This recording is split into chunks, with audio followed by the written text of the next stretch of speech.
respected colleagues, Rana Ejaz صاحب, دیگر رفیق, we appreciate کہ آپ نے اتنی خوبصورت محفل سجائی.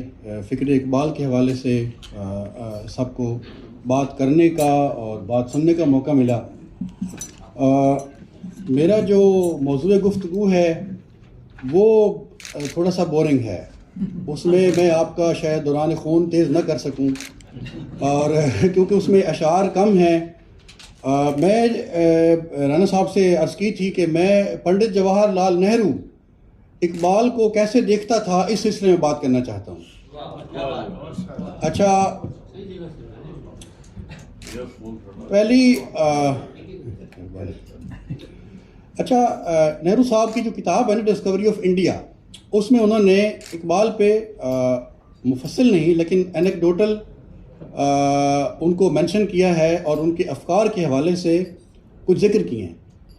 یہ بات میں اسی ضروری سمجھتا تھا کیونکہ ہم ہمیشہ وہ اقبال ایک بہت ہمجیت شخصیت تھے اور ان کو اپریشیٹ کرنے والوں میں ہندو بھی شامل ہیں, بہت سارے اور مذاہب کے لوگ بھی شامل ہیں, لیکن وہ شاید ہم سم ٹائم اس سے صرف نظر کر جاتے ہیں. اچھا, پہلی بات یہ کہ خود نہرو صاحب فرماتے ہیں کہ جب خلافت عثمانیہ کا خاتمہ ہوا تو اس وقت مسلمان they became anchorless, the Muslims of India they became anchorless. تو علامہ اقبال کی شاعری نے, ان کی جو نیشنلسٹ پوئٹری تھی, اس نے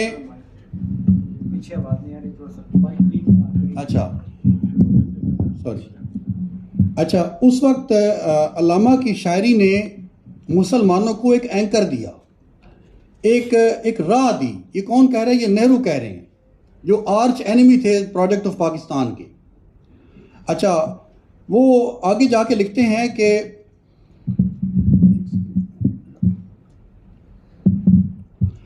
اچھا, اب ظاہری بات اس میں کچھ باتیں سچی کڑوی ہوں گی, کچھ ہمارے کچھ میٹھی ہوں گی. وہ کہتے ہیں کہ علامہ اقبال کوئی عوامی آدمی نہیں تھے. علامہ اقبال مڈل کلاس کے بہت پاورفل شاعر تھے.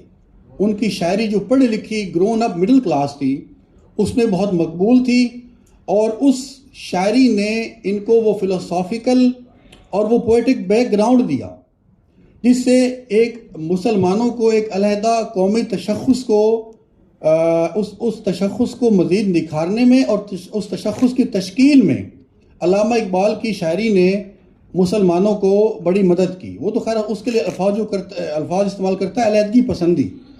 وہ کہتا ہے کہ جب اپنا Indian national Congress nationalist movement چلا رہی تھی انڈیا میں, تو اس وقت مسلمانوں میں 3 طرح کے طبقات تھے. ایک تو وہ جنہوں نے انڈین نیشنلزم کو گلے لگا لیا, جیسے ابوالکلام آزاد یا حسین احمد, جنہوں نے کہا کہ نہیں ہندوستان ہمارا ملک ہے. ویسے تو اس میں علامہ اقبال خود بھی شامل کی, انہوں نے کہا کہ چین و عرب ہمارا, ہندوستان ہمارا, ہم بلبلیں ہیں اس کی, یہ گلستاں ہمارا. لیکن بعد میں اقبال وہ ملت اسلامیہ کا جو ان کا فلسفہ ہے اس کے زیر اثر انہوں نے کہا کہ نہیں, ہندوستان کے مسلمان ایک الگ قوم ہے. اچھا, اس کے بعد وہ کچھ دلچسپ چیزیں لکھتے ہیں علامہ اقبال کے, مثلا قائد اعظم کے بارے میں افکار کے حوالے سے. وہ کہتے ہیں کہ علامہ اقبال جب صاحب فراش تھے اور بہت بیمار تھے تو انہوں نے مجھے بلا بھیجا. نہرو صاحب کو علامہ اقبال نے بلا بھیجا. انہوں نے, وہ لکھتے ہیں کہ I gladly obeyed the summons. میں نے ان کی دعوت پہ بڑی خوشی سے لبیک کہا. میں اقبال سے ملنے گیا مرحوم سے, تو انہوں نے مجھے کہا کہ نہرو تم ایک محب وطن ہو اور قائد اعظم علیہ رحمہ ایک سیاستدان ہے, تو تمہاری آپس میں کیسے جمے گی؟ تو اس پہ نہرو صاحب کہتے ہیں کہ جی میں نے کہا کہ جہاں تک حب الوطنی کا سوال ہے تو میں کسی کے حب الوطنی پہ سوال نہیں اٹھاتا, اور جہاں تک قائد اعظم کی بات ہے تو علیہ رحمہ میں سمجھتا ہوں کہ ان میں اور ہم میں ابھی بھی بہت کچھ مشترک ہے. میرے یقین ہے کہ ہم مل کے چل سکتے ہیں. اب ظاہری بات یہ بات 1938 کی ہے, 38 کی. اچھا, پھر میں آخری بات مختصراً عرض کرتا ہوں. اچھا, نہرو صاحب کہتے ہیں کہ علامہ اقبال کا جو تھا نا پاکستان کے بارے میں تصور, وہ لکھتے ہیں کہ جی 1930 میں تو علامہ اقبال نے اپنے صدارتی خطبے میں یہ بات کی کہ جو انڈین یونین ہے اس کے تحت ایک سیپریٹ مسلمانوں کی مملکت ہو. لیکن وہ ساتھ ہی لکھتے ہیں کہ جی ایڈورڈ پی ٹامسن کو علامہ اقبال نے خط لکھا تھا جسے انہوں نے کہا کہ جی میں نے تو پاکستان کا جو پرچار ہے وہ مسلم لیگ پاکستان آل انڈیا مسلم لیگ کے صدر کی حیثیت سے کیا تھا. ذاتی طور پر میں یہ سمجھتا ہوں کہ پاکستان کا بنانا یہ بعد کے ہمارے اکابرین فیصلہ کریں گے.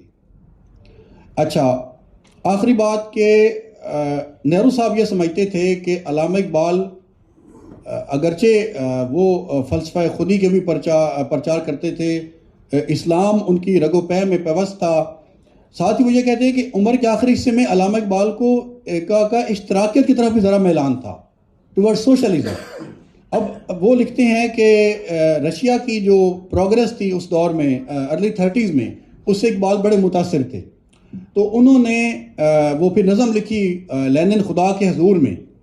اب وہ نظم اگر ہم پڑھتے ہیں تو ہمیں کسی حد تک نہرو کی اس بات میں کچھ سچائی بھی ملتی ہے، کیونکہ اس نظم میں اقبال نے جو لینن کے خیالات کو قلم بند کیا ہے، وہ ایسے لگتا ہے کہ جیسے وہ بہت فیوریبلی ڈسپوزڈ ہیں ٹورڈز سوشلزم. مثلا وہ جو بڑا مشہور زمانہ شعر ہم اکثر سنتے ہیں کہ جی تو قادر و عادل ہے مگر تیرے جہاں میں ہیں تلخ بہت بندہ ہے مزدور کے اوقات، تو یہ وہ لینن سے کیوں کہلوا رہے ہیں؟ اچھا، دوسرا ایک وہ اسی نظم کا آخری جو شعر ہے کہ کب ڈوبے گا سرمایہ پرستی کا سفینہ، دنیا ہے تیری منتظر روز مکافات.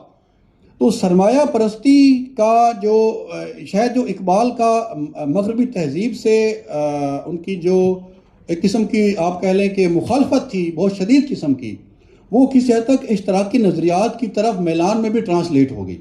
تو یہ دیکھیں اقبال میری عرض یہ ہے کہ وہ ہمیں دعوت فکر دیتے ہیں. آج ہم اقبال کے اشعار سے اپنا جو ہے نا وہ خون تو گرما لیتے ہیں، لیکن ہم اس طرح سے ان پہ سوچتے نہیں ہیں. بس آخری وہ مثلا انڈیا میں جو گاندھی کے نظریات ہیں اس کو آج بھی ان کی جو اسٹیٹ لیول پہ آفیشیل لیول پہ کسی لیول پہ وہ ان کا